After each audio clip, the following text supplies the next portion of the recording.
sammen. Jeg tenkte jeg bare skulle vise dere hva jeg fikk i posten i dag. Fordi det er et lite hack hvis du har kald på fingrene, hvis du har en litt sånn frysepinne. Vinteren kommer snart. Ja, dere vet. Og da skjønner dere. Merino ull liners. Altså som er bare liksom ull. Disse under hvilken som helst vått eller handsker og alt sånn. Gjerne en litt større størrelse enn du vanligvis ville brukt, sånn at det blir litt luft å puste. Men da fryser du ikke. Det er liksom sånn, ja.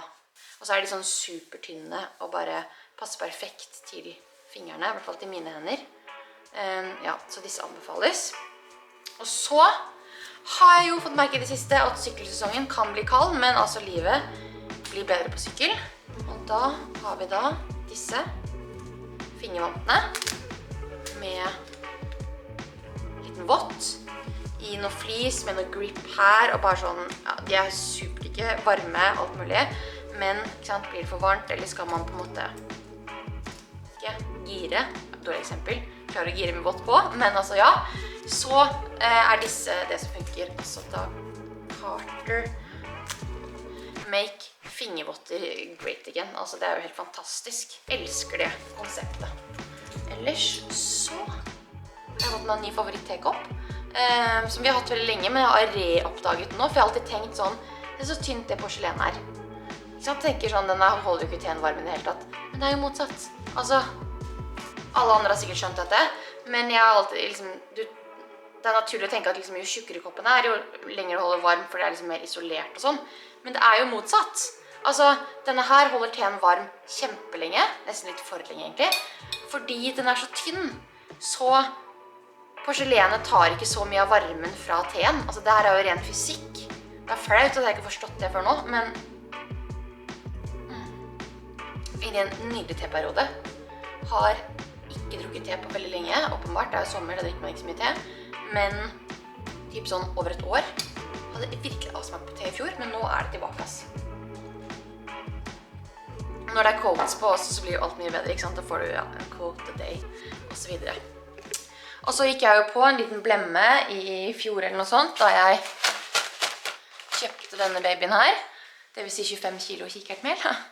Fordi jeg tenkte at det var billigere med en sånn stor forpakning. Hadde vært enig med meg selv hvis det var havregryn, for det går det liksom ganske mye av. Kikkertmel, not so much. Så nå må jeg prøve å bruke litt opp på det. Så jeg driver og baker en sånn, skal vi se, der, ser du her? Kall det kake, jeg er ikke helt sikker på hva jeg skal kalle det, men det er en slags kake med noe banan og noe peanøttsmør og noe greier, så får vi bare se om det blir bra. Kikkertmel er veldig rart, for det smaker skikkelig vondt før det er stekt. Så røren, ikke god. Så da blir det jo ekstra spenning, ikke sant? Blir dette bra? I motsetning til alle andre kaker man baker, hvor man har smakt masse på røren og vet at det blir bra. Så vi får se. Keep you posted, det er fortsatt 21 kilo kanskje som jeg må bruke opp, så må jeg virkelig prøve å være kreativ. Hvis du har noen kikertmel-oppskrifter, send det til meg. Gjerne må man bruke mye av gangen, sånn kikertmel-lapper er kjempebra, synes det er supergodt, lager det masse. Genererer ikke så mye bruk av mel. Det er liksom sånn, 200 gram gangen, det er litt lite, litt snaut. Så bare si fra. Ok, her har vi den. Se da. Med kakespade for anledningen. Fikk jo en kakespade i premie. Og rulleskjene, da er den brukes.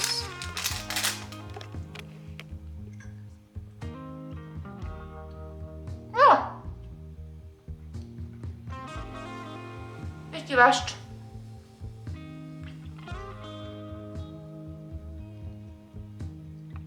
Kunne jo ikke hatt litt mer, kanskje ikke banan, for da blir det liksom at det smaker banan, det vil jeg ikke. Litt mer lønnesirup eller noe sånt oppi. Hadde valgt sjokolade og ikke blåbær, men jeg hadde sjokolade. Men som en slags rettet treningssnack, så er det jo helt perfekt, for det er jo masse egg oppi. Så er det liksom protein, kikerter, eller kikertmel, protein og karbohydrater, banan, rasse karbohydrater, Så nå rett etter røkt. Helt utmerket. Med litt ekstra honning på. Absolutt inne på noe. Her er det muligheter for å bruke opp mye kikertmel fremover. Ok, dagens quote. Give love, get love. Altså,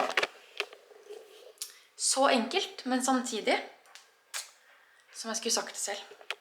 Så kan jeg bare starte med dere. Dere er med og gjør min dag mye bedre. For at dere ser på dette her og heier på meg og alt sånt der. Så håper jeg at jeg også er med på liksom å gjøre hverdagen deres litt mer positiv da. Ok, som vanlig.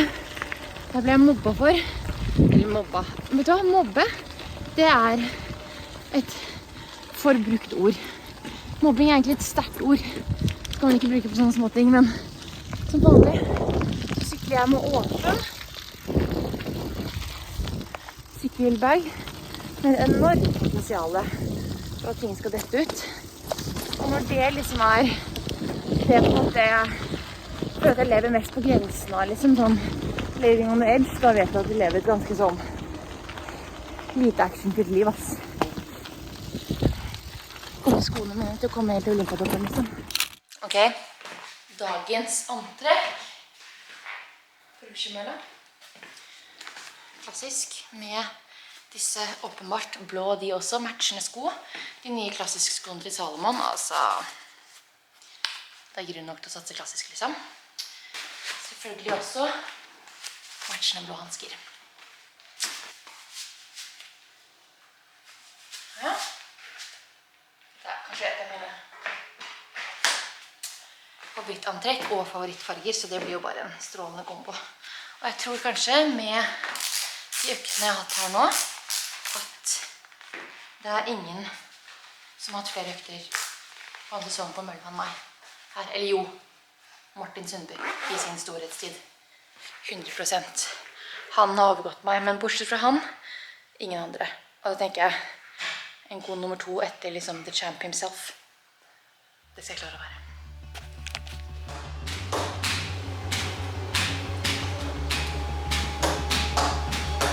Jeg hadde jo en sånn der, når jeg trener skal jeg liksom ikke ha noe på øregreie.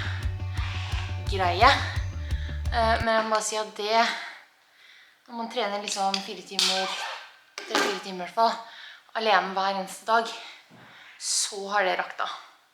Altså, jeg blir så lei av meg selv, av mine egne tanker. Men da er det musikk det går i, aldri noe podcast eller sånt. Det synes jeg, det blir for mye input på en måte. Da er det liksom musikk, sånn at man kan tenke samtidig på en måte.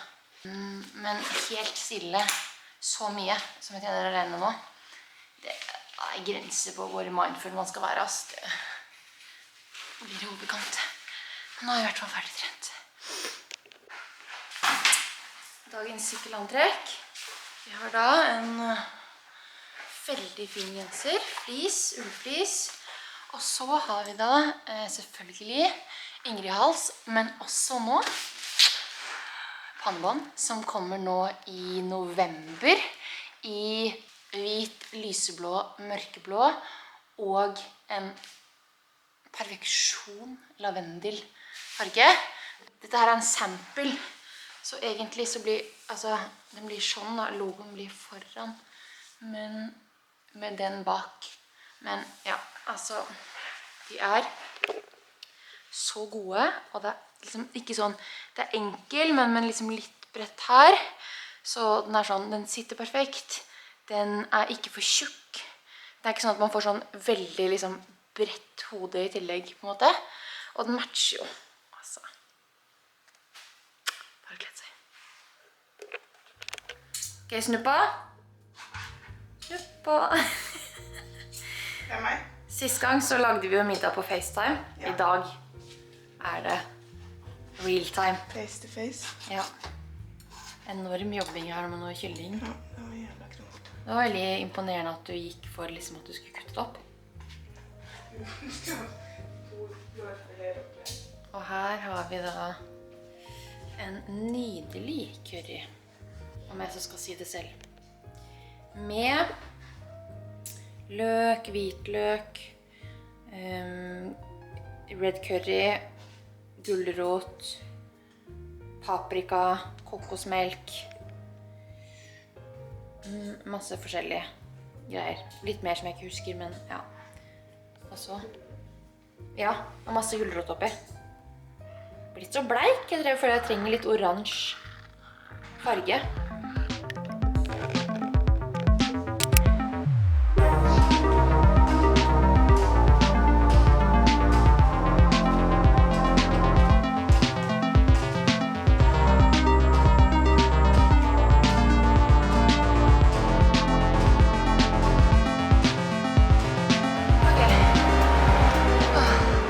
Altså, den svetten her, folkens, nå har jeg hatt vifta på mye mer enn jeg pleier, og likevel, jeg er så varm, og svetter så mye, og er så tørst, og vet du hva det er? Det er lutealfasen. Altså, hvis du er kvinne, jente, og du tenker av og til, hvorfor svetter jeg så mye, eller liksom, hvorfor svetter jeg så mye nå? Så er det ofte lutealfasen, fordi da, altså min temperatur, den er så mye høyere enn vanlig, det føles som jeg har feber. Men det som er interessant da, eller jeg synes nå er ikke jeg nå på en måte utdannet på dette fagfeltet, men jeg synes jo det er veldig gøy å prøve å forstå min egen kropp, så har jeg liksom prøvd å lese meg litt opp på det og ja, lytte til kroppen og sånn, og det som det sies da, det er liksom at man kan for eksempel føle seg litt svakere og sånn. For eksempel jeg satt liksom ny Persi hang-ups forrige uke, litt liksom tidligere forrige uke, og nå så bare følte jeg meg kjempesvak.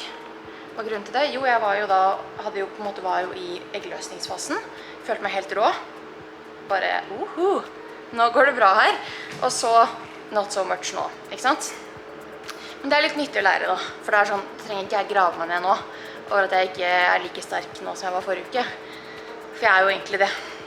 Men det som er interessant da, som i hvert fall, jeg vet ikke helt om det stemmer, men ja, det er at terskel og VO2 max, det er liksom visst nok på en måte egentlig ganske konstant uansett hvor du er i syklusen. Så hvis du for eksempel skal gå et skirenn eller en konkurranse når du er i lutealfasen, så er det liksom ikke noe vits å tenke, å nei, det kommer til å gå dårlig. Fordi det er det ikke sikkert at det gjør, men ofte da, hvis man føler at det går litt dårligere da, så er det gjerne andre ting. Og det er jo for eksempel, ikke sant, det er lettere å bli dehydrert når man er i lutealfasen.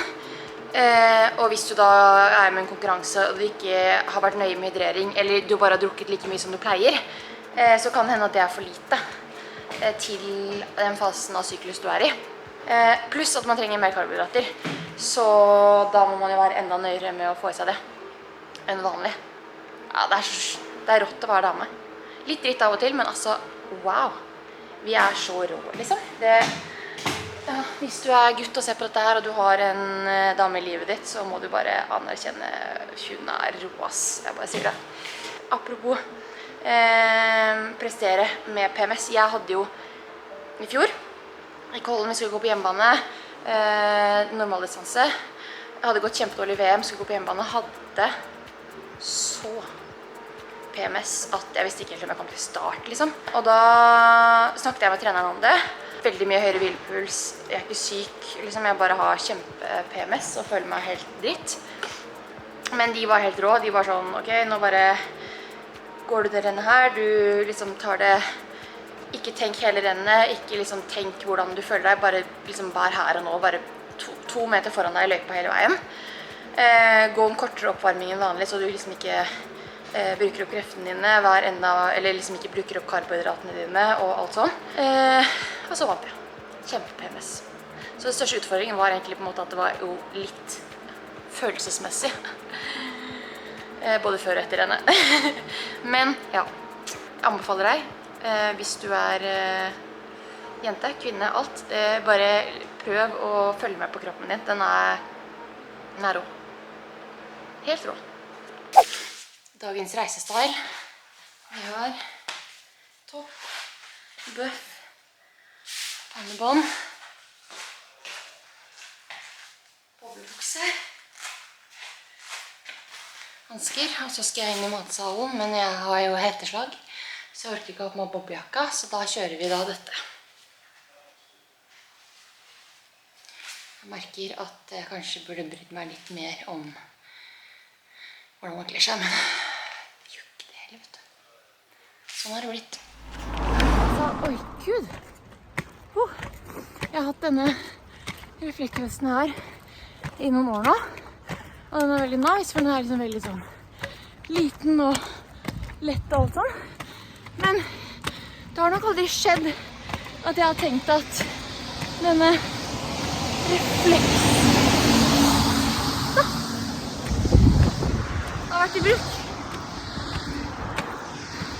Jeg har liksom aldri følt at den har kommet til sin nytte. Men en eller annen gang, plutselig, da trenger jeg refleks på hodet også.